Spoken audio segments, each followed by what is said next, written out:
Hello everyone. So today we are going to continue with the same chapter what we have started in the last class. That is your second chapter of history from trade to territory. तो इसमें हमने पिछली class में जो भी पढ़ा था उसको हम जल्दी से रिवाइज कर लेते हैं।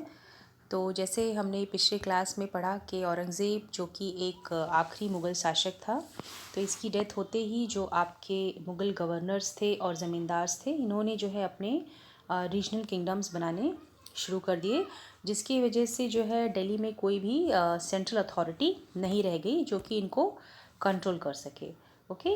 और मुग़ल के पतन के साथ ही जो है हमारे देश में ब्रिटिश का आगमन हुआ और ब्रिटिश जो कि व्यापारी के रूप में हमारे देश में आए थे, वो किस प्रकार से यहाँ पर एक बहुत बड़े साम्राज्य के मालिक बन गए।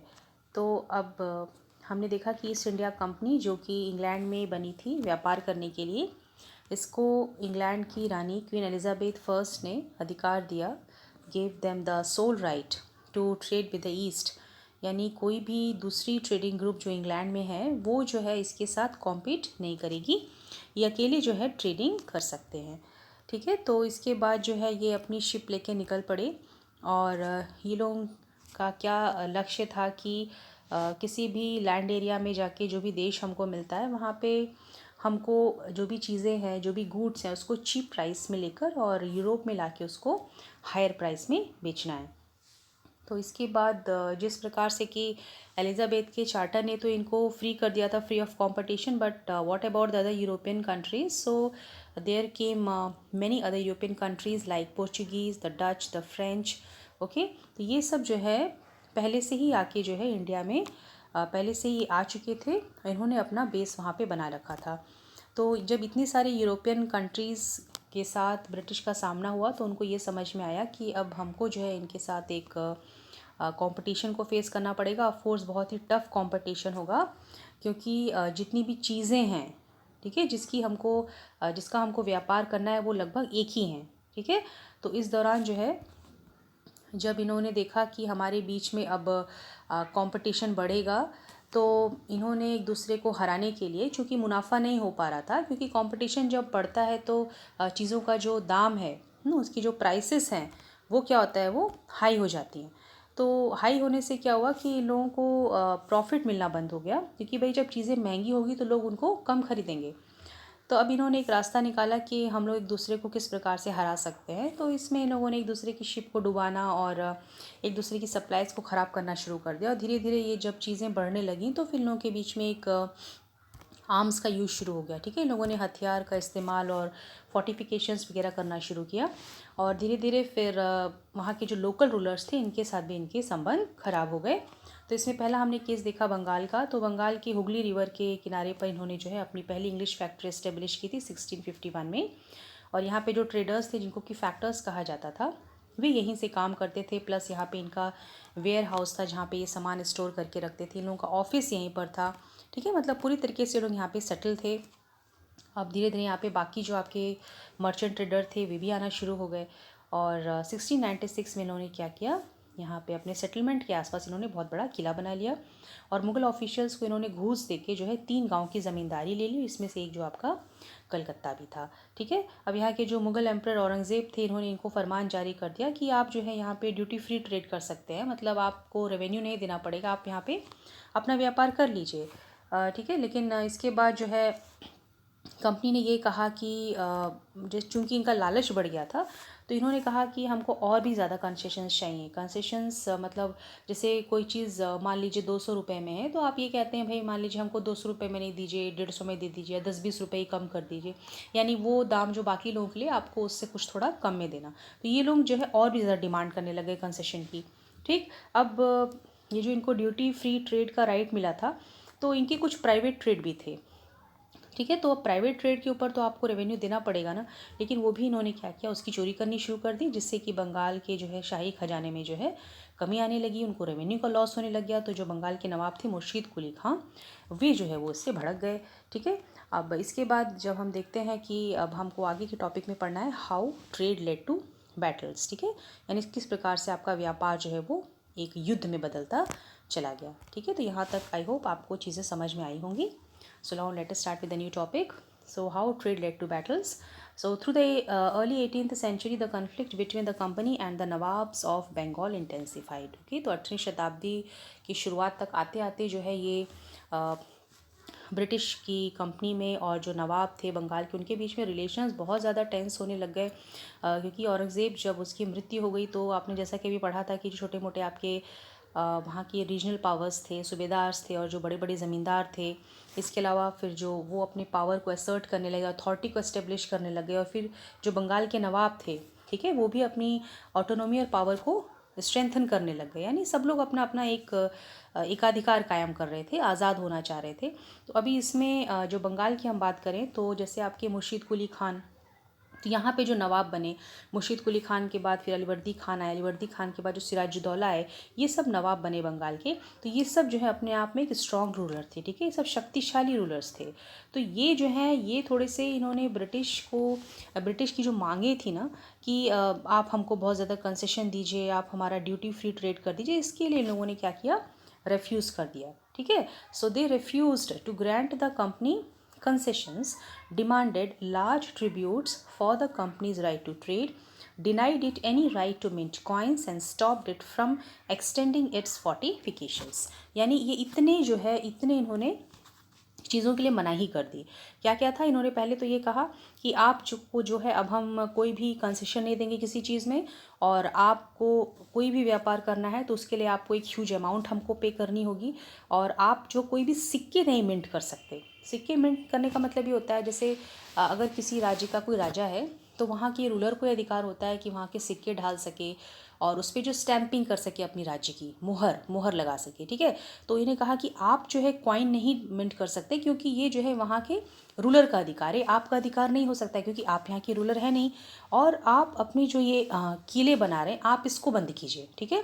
तो ये सारी चीज़ों के लिए जो है ये जो बंगाल के नवाब थे उन लोगों ने अपोज किया। And accusing the company of deceit, they claim that the company was depriving the Bengal government of huge amounts of revenue and undermining the authority of Nawab, ठीक है। इसके अलावा फिर इन लोगों ने और क्या कहा कि ये जो ब्रिटिश नवाब्स हैं, ब्रिटिश के जो ऑफिशियल्स हैं, ये क्या कर रहे हैं, ये चीटिंग कर रहे हैं, धोखा कर रहे हैं, और साथ ही बंगाल गवर्नमेंट का जो रेवेन्यू है, बहुत ज़्यादा बड़ा खजाना है, उसको भी क्या कर रहे हैं, लोग चोरी कर रहे हैं।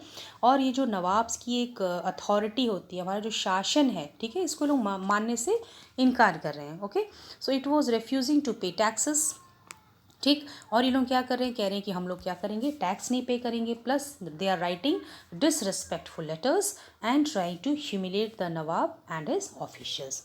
इसके अलावा ये कुछ ऐसे ख़त लिख रहे हैं, पत्र लिख रहे हैं, जिसमें कि हमारे लिए बहुत ज़्यादा अपमानीय या फिर अशोभनीय शब्दों का इस्तेमाल हो रहा है, और हमारे जो नवाब हैं, जो हमारे अधिकारी हैं, उनको ये सब जो क्या कर रहे हैं, शोषण कर रहे हैं, ठीक है। तो ये जो है बंगाल के नवाबों ने जो है ब्रिटिश ऑफिशियल्स पे इस तरह के क्लेम किए। अब इसके विपरीत जो ब्रिटिश थे उन लोगों ने भी नवाब के ऊपर कुछ इस प्रकार के आरोप लगाए। तो कंपनी क्या कह रही थी, the company on its part declare that the unjust demands of the local officials were ruining the trade of the company. अब यहाँ पे कंपनी ने अपना रोना ये रोया कि ये लोग हमको इतना ज़्यादा परेशान कर रहे हैं, हमसे कुछ इस प्रकार से चीज़ों की मांग कर रहे हैं जो हम पूरी नहीं कर सकते और जो लीगल भी नहीं है, और इसकी वजह से क्या हो रहा है कि हमारा जो व्यापार है वो ठप हो रहा है, ठीक है, वो फल फूल नहीं पा रहा। तो अब अगर आप हमारे ऊपर ड्यूटीज़ लगाएंगे, इस प्रकार का आप अगर टैक्स लगाएंगे, तो कैसे हमारा व्यापार आगे बढ़ेगा, तो आप टैक्स मत लगाइए। It was also convince that to expand trade it had to enlarge it settlement. और उसने कहा कि जो आप कह रहे हैं कि फोर्टिफिकेशन मत करिए, उसको आप एक्सपैंड मत कीजिए, तो जब तक हम अपने फोर्टिफिकेशंस को बड़ा नहीं करेंगे, अपने सेटलमेंट को बढ़ाएंगे नहीं, तो हम जो अपने ट्रेड को किस प्रकार से बढ़ाएंगे, ठीक है। तो इनके हिसाब से इनके सेटलमेंट को एक्सपैंड करने दिया जाए, और जितने से जितना हो सके हम गाँव खरीद सकें और अपने किलों को हम बना सकें, इसके द्वारा ही जो है हम अपने व्यापार को आगे बढ़ा सकते हैं। ओके, तो इस प्रकार की बातें जो हैं ब्रिटिश ऑफिशियल्स के द्वारा कही गई। तो ये जो आप देख रहे हैं, ये वाला टॉपिक ये अपने आप में एक बहुत ही इंपॉर्टेंट टॉपिक हो जाता है, क्योंकि आपसे इसमें से अक्सर क्वेश्चंस आते हैं, ठीक है। ये एक इम्पॉर्टेंट टॉपिक है, इसमें अक्सर ये आपसे क्वेश्चन पूछा जाएगा कि किस प्रकार की जो चीज़ें थी, यानी जो इंटेंसिफिकेशन हुआ था, तो उसमें जो नवाब थे उन लोगों की क्या शिकायतें थी ब्रिटिश के प्रति, और ब्रिटिश की क्या शिकायतें थी नवाब के प्रति। Okay, so this is an important topic, so just put a star mark here.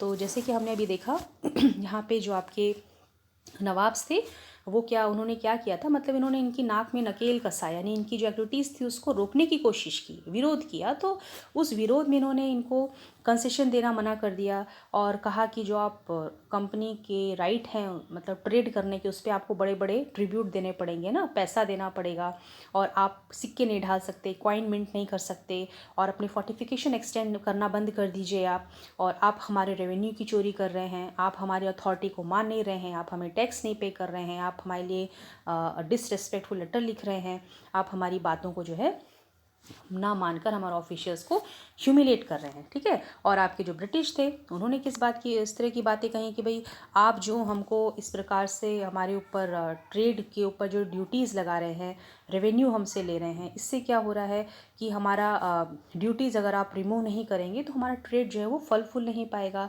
और प्लस हम अपने ट्रेड को अगर बढ़ाना होगा तो हमको अपने सेटलमेंट को बढ़ाना ही पड़ेगा, गांव खरीदने ही पड़ेंगे, हमको फोर्ट्स बनाने ही पड़ेंगे। ओके, तो इस तरह की बातें इन लोगों के बीच में जो है बहुत ज़्यादा बढ़ती गई, and this conflicts led to confrontations, मतलब जो इस प्रकार की एक इनके बीच में बहसबाजी हो रही थी, एक रस्साकसी हो रही थी, इससे क्या हो गया, कन्फ्रंटेशन, मतलब आमने सामने आकर युद्ध की स्थिति जो है वो पैदा हो गई, and finally culminated in the famous battle of Plassey. Okay, so here comes a question, give और एक्सप्लेन सच कंडीशंस, इस प्रकार की परिस्थितियाँ बताइए which has led to the battle of Plassey, ठीक है, मतलब इस प्रकार की चीज़ें बताइए, ऐसे क्या हुआ था जिसकी वजह से कि आपका प्लासी का युद्ध हुआ। ओके, तो here is your answer, right, it is very very important, so just give more concentration here.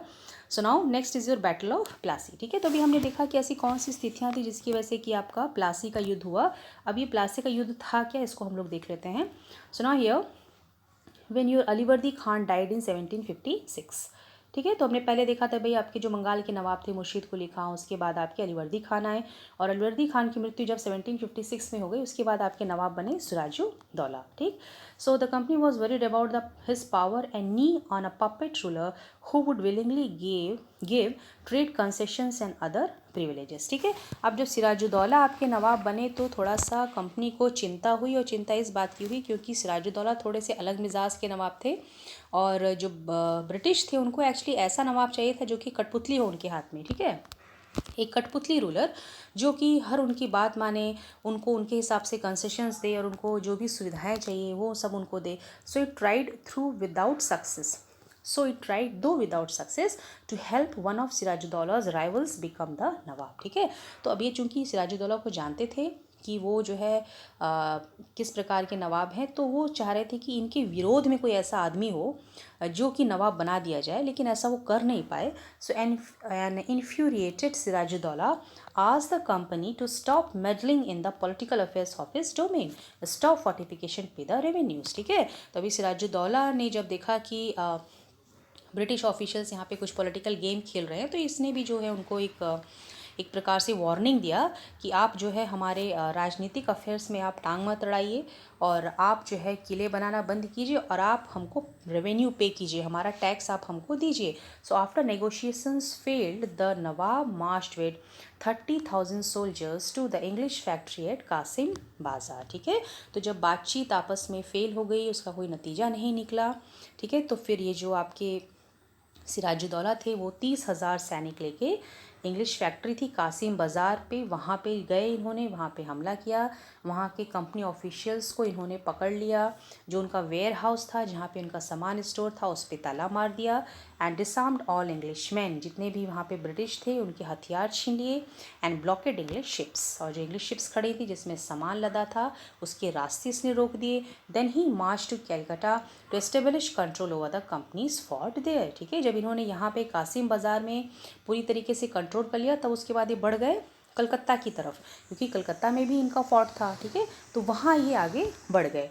Okay, then what happen now, तो अब जब इतना कुछ हो गया तो इसकी न्यूज़ फैली, न्यूज़ पहुँची अंग्रेज़ों तक। तब on hearing the news of the fall of Calcutta, company officials in Madras send forces under the command of Robert Clive.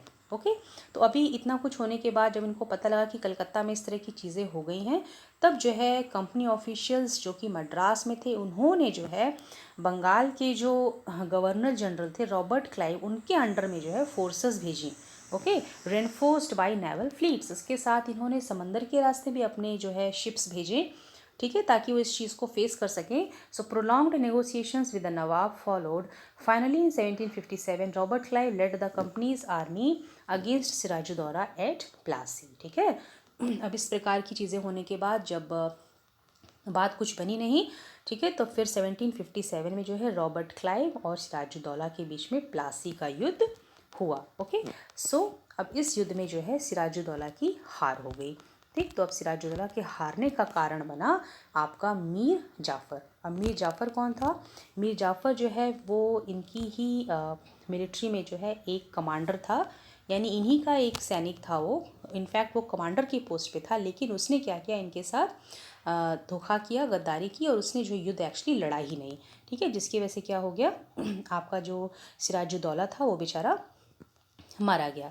So the defeat of Nawab was that the forces led by Mir Jafar, one of the Sirajuddaula's commanders, never fought the battle. Clive had managed to secure his support by promising to make him nawab by after crushing Sirajuddaulah. इसका कारण क्या था, मीर जाफर ने युद्ध क्यों नहीं लड़ा सिराजुद्दौला की तरफ से? क्योंकि उसको अंग्रेज़ों ने लालच दिया था कि अगर आप सिराजुद्दौला को मरवा देंगे तो सिराजुद्दौला की जगह हम आपको बंगाल का नवाब बना देंगे. तो इस लालच में उसने जो है सिराजुद्दौला को मरवा दिया. So the battle of Plassey became famous because it was the first major victory of company one in India. ठीक है, अब ये बैटल ऑफ प्लासी को बहुत ही इंपॉर्टेंट माना जाता है, क्योंकि एक ऐसा युद्ध था जिस युद्ध के बाद ही जो है आपके जो इंग्लिश, तो ब्रिटिश जो थे कंपनी थी, वो इनकी पहली जीत थी इंडिया के ऊपर. ठीक है, अपने आप को यहाँ पे इंडिया में जमाने के लिए, इस्टेब्लिश करने के लिए. Okay, so now let us move further. So after the defeat at Plassey, अब प्लासी के हार के बाद सिराजुद्दौला को मार दिया गया और मीर जाफ़र जो थे उनको बंगाल का नवाब बना दिया गया. So the company was still unwilling to take over the responsibility of administration. ठीक है, to take over the responsibility of administration. अभी क्या है, यानी आपने अब बंगाल के नवाब को मार दिया और वहाँ पे आपने एक पपेट रूलर बैठा दिया जो आपके हिसाब से नाचेगा, लेकिन उसके बाद भी आप जिम्मेदारी से भाग रहे थे. कौन? अंग्रेज़. क्यों? क्योंकि जिम्मेदारी निभाना, जनता के लिए कुछ करना, वहाँ का शासन करना इनका ध्येय नहीं था. इनका ध्येय क्या था? पैसा कमाना. ठीक है, तो बंगाल का जो है आपने एडमिनिस्ट्रेशन तो अपने हाथ में ले लिया, उसके बाद भी आप क्या करना चाह रहे थे? आप ये चाह रहे थे कि आपको कुछ करना ना पड़े, बस आपको रेवेन्यू मिलता रहे. Okay, because its prime objective was the expansion of trade. ठीक है, ये सिर्फ और सिर्फ व्यापार करके पैसा कमाना चाहते थे और उस एरिया के लिए, उस प्रदेश के लिए कुछ भी नहीं करना चाहते थे.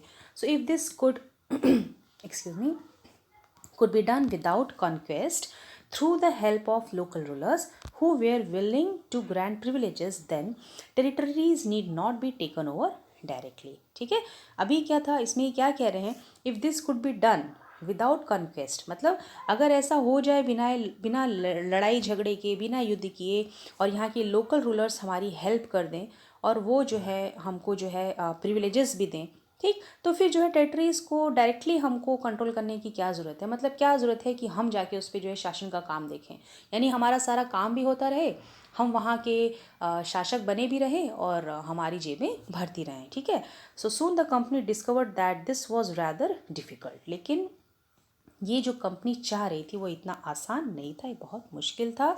For even the puppet nawabs were not always as helpful as the company wanted them to be. ठीक है, तो जितना जो सपना ब्रिटिश देख रहे थे वो सपना इतना आसानी से पूरा नहीं हो गया, क्योंकि जिसको आपने पपेट नवाब बनाया है वो भी पूरी तरीके से पपेट हो नहीं पाया. ओके, क्यों?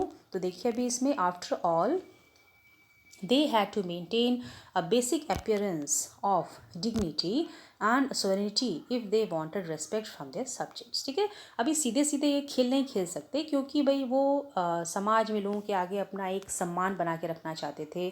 ठीक है, क्योंकि उनके जो सब्जेक्ट्स थे यहाँ पे, यानी कि उनके अंडर में जो लोग थे वहाँ के, वो चाहते थे उनके बीच में हमारी इज्जत भी बनी रहे, वो हमको रेस्पेक्ट भी करें, उनको ये ना पता लगे कि हम एक्चुअली कौन सा गेम खेल रहे हैं. ठीक है, यानी सब कुछ बिहाइंड द कर्टन करना चाहते थे. Right, so what could the company do, तो ये लोग क्या करें ऐसा कि जिससे कि इनकी मंशा पूरी हो.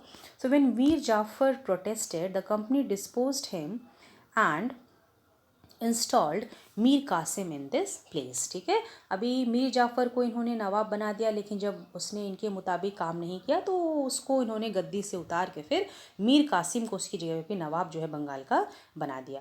व्हेन मीर कासिम कंप्लेंट, अब किसने, मीर कासिम ने भी शिकायत शुरू कर दी। ठीक है, so he in turn was defeated in battle fought at Buxar in 1764, driven out of Bengal and Mir Jafar were reinstalled. देखिए तो यहाँ पे क्या खेल हुआ, मीर जाफ़र को हटा के मीर कासिम को बनाया, फिर मीर कासिम के साथ इन्होंने बक्सर का युद्ध लड़ा 1764 में, और उसके बाद इसको बंगाल से लोगों ने खदेड़ दिया, फिर से मीर जाफ़र को पकड़ के लाके इन्होंने फिर से बंगाल का नवाब बना दिया। ओके, अब जब इसको दोबारा नवाब बनाया तो इन्होंने उसके ऊपर क्या शर्त रखी, the Nawab had to pay ₹5 lakh every month.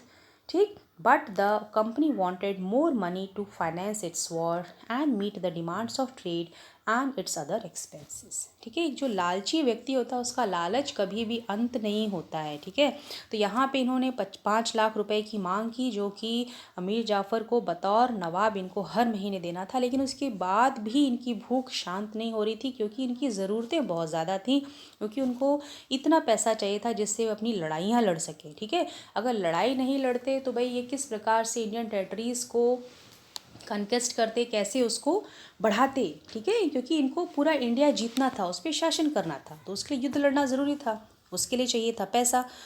और इनके जो व्यवसाय के खर्चे थे, इनके जो बाकी शाही खर्चे थे, क्योंकि भाई ये सब बहुत ज़्यादा हाई फाई थे। ठीक है ना, तो इनके जितने भी खर्चे थे वे सब पूरे होने थे, जो कि उतने पैसे में भी पूरा नहीं हो पा रहा नहीं था। तो it wanted more territories and more revenues. ठीक है, तब इनकी क्या इच्छा थी, जितना हम लैंड पे अपना कब्ज़ा करेंगे उतना ही ज़्यादा हमको वहाँ से रेवेन्यू मिलेगा।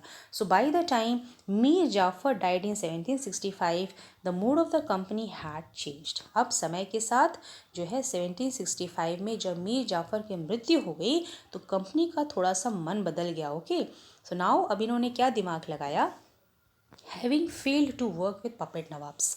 ठीक, अब ये जो पपेट नवाब का इन्होंने एक प्लानिंग की थी कि भाई पपेट नवाब रहेगा, हम अपने हिसाब से उसको नचाएंगे, जो चाहे करेंगे। ठीक है, तो अब इन्होंने उसमें थोड़ा सा चेंज किया। So the Clive declared we must indeed become nawabs ourselves. अब देखिए जो रॉबर्ट क्लाइव थे, इन्होंने दिमाग लगा के कहा कि अब क्यों ना नवाब हम ही लोग बन जाएं। ठीक है, अब किसी को नवाब बनाने की ज़रूरत ही क्या है, यानी किसी से कोई काम लेने से अच्छा है कि हम उस काम को खुद ही करें।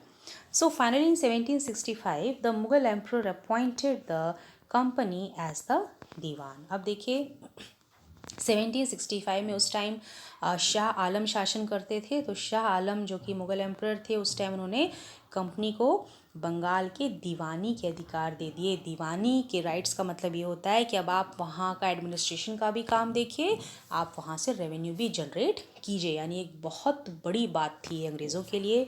सो the Diwani allowed the company to use the vast revenue resources of Bengal. This solve a major problem that the company had earlier faced. अब तो इनकी सारी समस्या ही ख़त्म हो गई। ठीक है, क्योंकि भाई इतने बड़े प्रदेश का आपको दीवानी अधिकार मिल गया, मतलब इतना सारा पैसा, इतना सारा रेवेन्यू किसके पॉकेट में जाएगा, आपके। ठीक है, तब इनकी जो फाइनेंशियल प्रॉब्लम थी वो तो ख़त्म हो गई। So from the early 18th century its trade with India had expanded. ठीक है, तो 18वीं शताब्दी के शुरू तक होते होते इसका जो इंडिया के साथ ट्रेड था वो बढ़ गया, but it had to buy most of the goods in India with gold and silver imported from Britain. अभी इसकी समस्या एक और आगे थी कि अब ये इंडिया में जो भी चीज़ें खरीदता था उसको खरीदने के लिए इनके पास अपना पैसा नहीं था, फाइनेंस नहीं था, तो वो ब्रिटेन से क्या करता था, गोल्ड और सिल्वर मंगा के उससे चीज़ें खरीदता था। ठीक है, तो इसकी वजह से क्या हुआ, this was because at this time Britain had no goods to sell in India. ठीक है, उनके पास ऐसा कुछ नहीं था जो कि इंडिया में बेच सकें। So the outflow of gold from Britain slowed after the battle of Plassey. ठीक, अब जब उनको बंगाल के दीवाने के अधिकार मिल गए, अब उनके पास इतना पैसा आने लग गया कि अब जो ये सोना मंगा रहे थे ब्रिटेन से, अब ये मंगाना इनका कम हो गया। किस बैटल के बाद, बैटल ऑफ प्लासी के बाद। ठीक है, and entirely stop after the exemption of Diwani. अब दीवानी का जब अधिकार मिल गया उसके बाद तो पूरी तरीके से इनका गोल्ड और सिल्वर जो भी ब्रिटेन से आ रहा था उस पर रोक लग गई। ओके, इसका मतलब दोनों हाथ में लड्डू। नाउ आगे हम देखते हैं, now revenues from India could finance company expenses, ठीक है। अब इनको इतना रेवेन्यू मिलने लग गया था जिससे कि इनके सारे के सारे खर्चे जो है वो वहन होने लगे। Okay, so these revenue could be use to purchase cotton and silk textiles in India, maintain company troops and meet the cost of building the company fort and offices at Calcutta, ठीक है। अब इनका जो भी list था, list में क्या था भाई, इनके कंपनी के एक्सपेंसेस, ठीक है, जो भी इनके खर्चे थे। अब जो भी हमको कॉटन सिल्क यहाँ से ख़रीदना है उसका खर्चा, फिर कंपनी की जो सेना है उसको मेंटेन करने का खर्चा, बिल्डिंग मेंटेन करना, आपके किले बनाना, आपके ऑफिस मेंटेन करना, यानी सारा कंप्लीट जो इनका पैसा जो है वो इंडिया से ही जनरेट होने लगा। ओके, नाउ अब हम आगे देखते हैं। कंपनी ऑफिशियल्स बिकेम नबोब्स, ठीक है, नबोब्स, यानी ऐसा इसलिए लिखा गया है, नबोब्स माने किस लिए यूज़ हुआ है, ये यूज़ हुआ है नवाब्स के लिए। अब ये अब ये नबोब इसलिए कहा गया है बिकॉज ये जो अंग्रेज़ थे ये जो है नवाब नहीं कह पाते थे, ये लोग कहते थे नबोब्स, ठीक है। तो ये उनके प्रोनाउंसिएशन के तरीके पे जो है इसको नबोब्स लिखा गया है, इसका मतलब है एक्चुअली नवाब, ठीक। So what it mean to be Nawabs, नवाब का मतलब क्या होता है? It means of course that the company acquired more power, मतलब जब अंग्रेज़ आपके नबोब्स बन गए, यानी कि जब वो नवाब बन गए, इसका मतलब आपके पास ज़्यादा से ज़्यादा शक्ति आ गई, ज़्यादा से ज़्यादा अधिकार आ गए। But it also meant something else, इसका मतलब कुछ और भी था, क्या? Each company servant began to have visions of like nawabs, यानी जितने भी कंपनी के नौकर थे वे अपने आप को नवाब समझने लग गए, ठीक है। उनको नवाब जैसी अनुभूति होने लगी कि हम एक्चुअली में क्या हैं, नवाब हैं, जो वो थे नहीं। Okay, now after the battle of Plassey the actual Nawabs of Bengal, ठीक है। अब जो एक्चुअल नवाब्स थे बंगाल के, they were forced to give land and vast sums of money as personal gifts to company officials, ठीक है। अब जो यहाँ के एक्चुअल नवाब थे उनके ऊपर प्रेशर डाला गया कि आप हमको जितनी हो सके ज़मीन और ज़्यादा से ज़्यादा पैसा और जो भी गिफ्ट आप दे सकते हैं आप कंपनी के ऑफिशियल को दीजिए। So Robert Clive himself amassed a fortune in India, अब रॉबर्ट क्लाइव का नाम लिया जाता है धन कमाने के मामले में, यानी वो इंडिया से इतना धन कमा के ले गया था। Okay, so he had come to Madras now Chennai, ठीक है, मतलब वो मद्रास आया था जिसको कि आज हम चेन्नई के नाम से जानते हैं। जब वो इंग्लैंड से आया ईयर 1743 में, तो उस वक्त उसकी उम्र थी 18 साल, एंड इन 1767, ठीक है। और जब 1767 में भारत छोड़ के गया तो वो कितनी संपत्ति लेके गया था, यहाँ पे डॉलर में बताया गया आपको, $4,01,102। तो अगर हम इसको इंडियन रुपीज़ में कन्वर्ट करें तो मुझे लगता है ये अबाउट 3 करोड़ जाएगा, यानी 3 करोड़ से कहीं ज़्यादा पैसा यहाँ से वापस लेके गया। Okay, so interestingly when he was appointed governor of Bengal in 1764, he was asked to remove corruption in company administration, but he was himself cross-examined in 1772 by the British Parliament, which suspicious of his vast wealth. Although he was acquitted, he committed suicide in 1774, ठीक है। Roberts Clive की साहब की ज़िंदगानी बहुत अजीब थी। तो यहाँ आपने देखा कि वो जब 18 साल के थे तब वो भारत में आए, और जब यहाँ से ये यहाँ पे भारत छोड़ के गए तो 3 करोड़ से ऊपर की संपत्ति लेके गए। तो भाई जो इनकी कंपनी थी उनको इन पे शक हो गया क्योंकि इतनी ज़्यादा वेल्थ इनके पास थी, ठीक है, बहुत ज़्यादा पैसा था।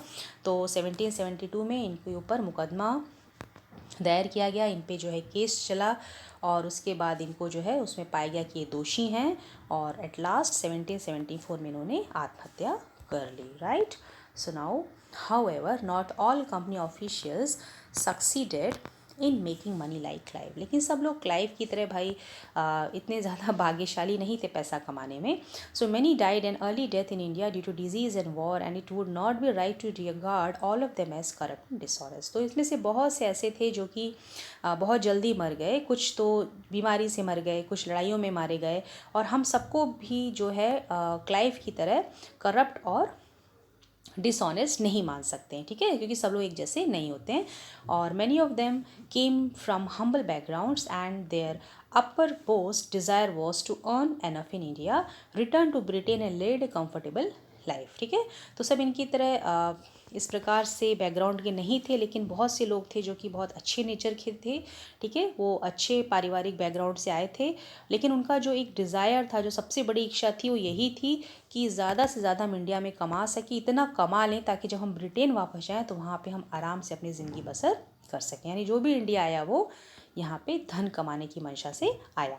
सो those who manage to return with wealth led flashy lives and flaunted their riches. ठीक है, and they were called nabobs. तो यहाँ से जो भी गए वो वहाँ से भले ही एक गरीब की स्थिति में यहाँ आए हों, लेकिन जब यहाँ से वापस गए तो वहाँ जाके फिर वो एक बहुत ही चमकदार ज़िंदगी जीने लगे और वो एक अमीर कहलाने लगे, क्योंकि उनके पास इतना पैसा यहाँ से लेके गए।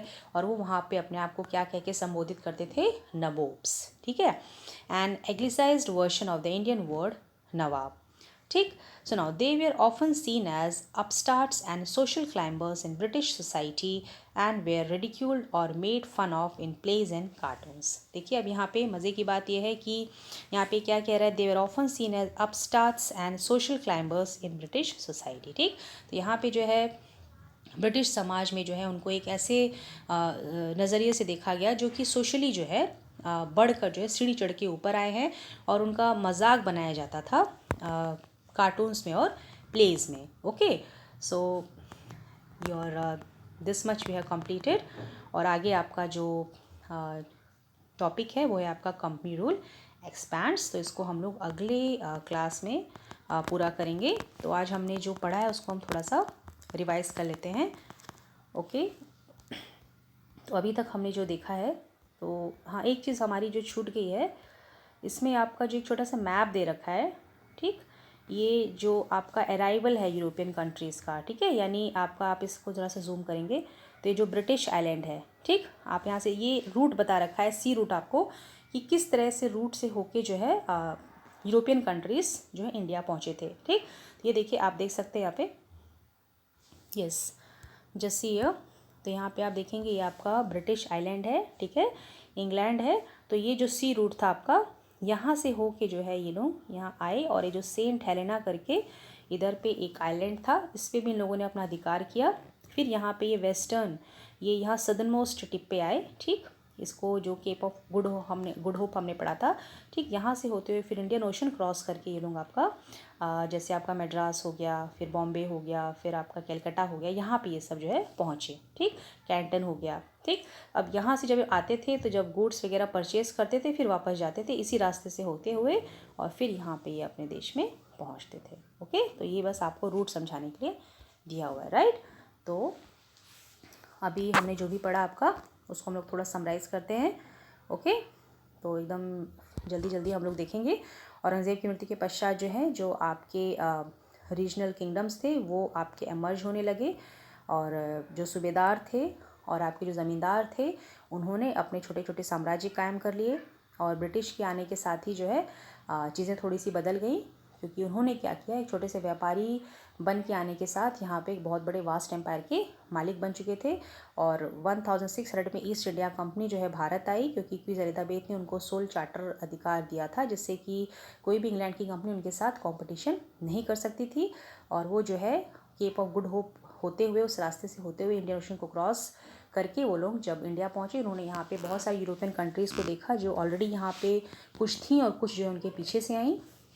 तो इनके साथ इनका अच्छा खासा एक कंपटीशन हुआ, क्योंकि कॉटन, सिल्क और जो मसाले थे वो सेम प्रोडक्ट थे, सेम गुड्स थे, जिनके लिए उनके बीच में एक अच्छा खासा एक कंपटीशन था। तो इन लोगों ने फिर एक दूसरे को पछाड़ने के लिए आपस में युद्ध किया, और युद्ध लड़ने में फिर क्या हुआ, धीरे धीरे लोगों ने आर्म्स का इस्तेमाल किया, फोर्टिफिकेशन एक्सटेंड की। ठीक है, इससे क्या हुआ, वहाँ के लोकल रूलर्स के साथ इन लोगों के संबंध खराब हुए, और फिर वहाँ की जो कंपनी थी उसने फिर अपने जो पहला जो फैक्ट्री सेटअप किया हुगली रिवर पे 1651 में। तो यहाँ इन्होंने अपना वेयर हाउस बनाया, अपना ऑफिस डाला। ठीक, सारी ट्रेडिंग यहाँ से शुरू की। फिर अब इनका मन बढ़ गया तो इन्होंने रेवेन्यू देना बंद कर दिया। रेवेन्यू देने बंद करने से क्या हुआ कि वहाँ के जो लोकल नवाब्स थे वो वहाँ से उनसे खफा हो गए, क्योंकि उनका जो है शाही खजाने में जो है कमी आने लग गई। फिर आपके जो मुर्शीद कुली खान थे, अलीवर्दी खान थे, ठीक है, इस प्रकार के लोकल जो बंगाल के नवाब थे उन लोगों ने इनका विरोध किया। और विरोध करने के पश्चात जब बात नहीं बनी तो ज़्यादा इंटेंसिफिकेशन बढ़ गया। फिर इन लोगों के बीच में युद्ध हुआ, और युद्ध होने के बाद जो आपके सिराजुद्दौला थे, ठीक है, सिराजुद्दौला के साथ इन लोगों का युद्ध हुआ और अलीवर्दी खान की मृत्यु के पश्चात। और सिराजुद्दौला ने इनको थोड़ा सा कंट्रोल करने की कोशिश की, लेकिन वो नहीं कर पाए क्योंकि इनके साथ एक गद्दार था जिसने इनको मरवा दिया, मीर जाफ़र।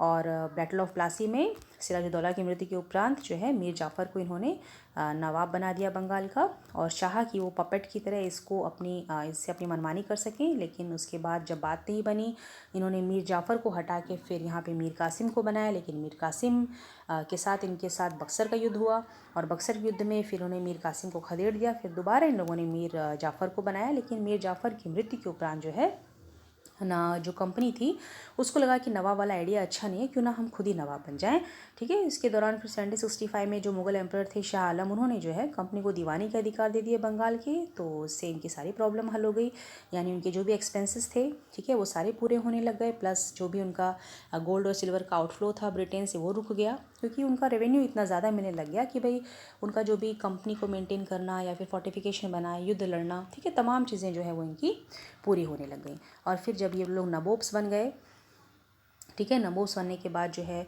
इन लोगों ने काफ़ी पैसा कमाया और ख़ुद को ये लोग जो है अपने आप को नवाब समझते थे, ठीक। इसमें हमने फिर रॉबर्ट क्लाइव का किस्सा देखा, किस प्रकार से उन्होंने करोड़ों की संख्या में धन कमाया। और जब ये वापस से ब्रिटेन गए तो वहाँ पे इन पे मुकदमा दायर हुआ, जहाँ पे ये दोषी पाए गए। फिर उन्होंने 1774 में सुसाइड कर लिया। इसके अलावा बहुत से ऐसे ब्रिटिश ऑफिसर्स थे जिन्होंने पैसा कमाया, और वो जब अपने देश वापस गए तो वहाँ पे जो है इनकी जो स्थिति थी उसकी वजह से इनको जो है इनको ऊपर जो है उपहास का लोग पात्र बनते थे। और जो नवाब जो है ये एक्चुअली जो है एक एंग्लिसाइज्ड वर्जन है इंडियन वर्ड नवाब का, जिसे हम लोग कहते हैं नबोब्स। ओके, तो अभी मुझे उम्मीद है कि आपको यहाँ तक अच्छे से चैप्टर समझ में आया होगा। चूँकि ये चैप्टर बहुत बड़ा है, इसलिए हम लोग इसको एकदम से बहुत ज़्यादा 1-2 क्लास में कंप्लीट नहीं कर सकते, ठीक है। इसको हम पार्ट बाय पार्ट थोड़ा थोड़ा पढ़ेंगे ताकि ये आपको डिफ़िकल्ट ना लगे। एक्चुअली चैप्टर है बहुत इंटरेस्टिंग, लेकिन बहुत बड़ा होने से अक्सर बच्चे इसको पढ़ने से घबरा जाते हैं। लेकिन I tell you, it is one of my favourite chapters in history, ठीक है। तो ये वाकई बहुत अच्छा चैप्टर है, और हम इसको धीरे धीरे पढ़ेंगे तो ये आपको बहुत आसान लगने लगेगा। तो इसीलिए अब हम इसको अगले क्लास में स्टडी करेंगे with your new topic, that is your company rule expands, यानी किस प्रकार से इन लोगों ने और भी अपनी टेरिटरी को एक्सपैंड किया। Okay, so if you like my class, please subscribe my channel dear future, here I come. और प्लीज़ बेल आइकॉन दबाना ना भूलें, क्योंकि बेल आइकॉन दबाने से ही आपको मेरे क्लासेस की नोटिफिकेशन टाइम टू टाइम मिलती रहेगी। So please like, share, comment and subscribe my channel. So till the next class, see you, bye bye.